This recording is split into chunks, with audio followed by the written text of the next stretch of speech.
Hello friends, എല്ലാവർക്കും cook with ടിപ്സിലേക്ക് സ്വാഗതം. നമ്മൾ അടിപൊളിയായിട്ടൊരു ഗ്രീൻ പീസ് കറിയാണ് കാണാൻ പോകുന്നത്. നല്ല അടിപൊളിയായിട്ടുള്ള കുറുകിയ ചാറോട് കൂടി ചപ്പാത്തിക്കൊക്കെ പറ്റിയതാണ്. അപ്പോൾ ഗ്രീൻ പീസ്, പൊട്ടറ്റോ, ക്യാരറ്റ് ഒന്ന് വേവിച്ചെടുക്കുക. എന്നിട്ട് അതിന് കുറച്ച് എടുത്തിട്ട് നമുക്ക് മിക്സിയിൽ ഒന്ന് അരച്ചെടുക്കുക. കുറുകി വരാൻ വേണ്ടിയിട്ടാണ് കേട്ടോ.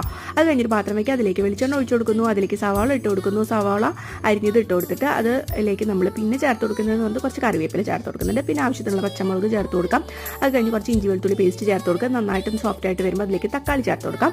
അത് കഴിഞ്ഞിട്ട് അത് നല്ലതായിട്ട് സോഫ്റ്റ് ആയിട്ട് വരുമ്പോൾ നമ്മൾ ചേർക്കുന്നതെന്ന് പറഞ്ഞാൽ ആ കൂടി ഒരു ഒറ്റ ഐറ്റം ചേർക്കുന്നുള്ളൂ. ചിക്കൻ മസാലയാണ് ചേർത്ത് കൊടുക്കുന്നത് കേട്ടോ. അതും കൂടി ഒന്ന് ചേർത്ത് കൊടുത്ത് നന്നായിട്ടൊന്ന് മൂപ്പിച്ചെടുക്കാം. നന്നായിട്ട് മൂപ്പിച്ചെടുത്തതിന് ശേഷം ഗ്രീൻ പീസ് വേവിച്ചതൊക്കെ കൂടി ഇതിലേക്ക് ചേർത്ത് കൊടുക്കുക. അരച്ചതും ചേർത്ത് കൊടുക്കുക.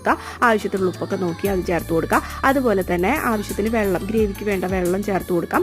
അത് കഴിഞ്ഞ് കുറച്ച് പഞ്ചസാര ചേർത്ത് കൊടുക്കുക. ഇച്ചിരി മതി കേട്ടോ. പിന്നെ കുറച്ച് മല്ലിയിലൊക്കെ തൂവി ഇത് നന്നായിട്ട് തിളപ്പിച്ചെടുത്താൽ നമ്മുടെ അടിപൊളിയായിട്ടുള്ള കറി റെഡിയാണ്. ഇതിലേക്ക് കുറച്ച് ലാസ്റ്റ് വേണമെങ്കിൽ കുറച്ച് തേങ്ങാപ്പാലും കൂടി ഒഴിച്ച് അടിപൊളിയായി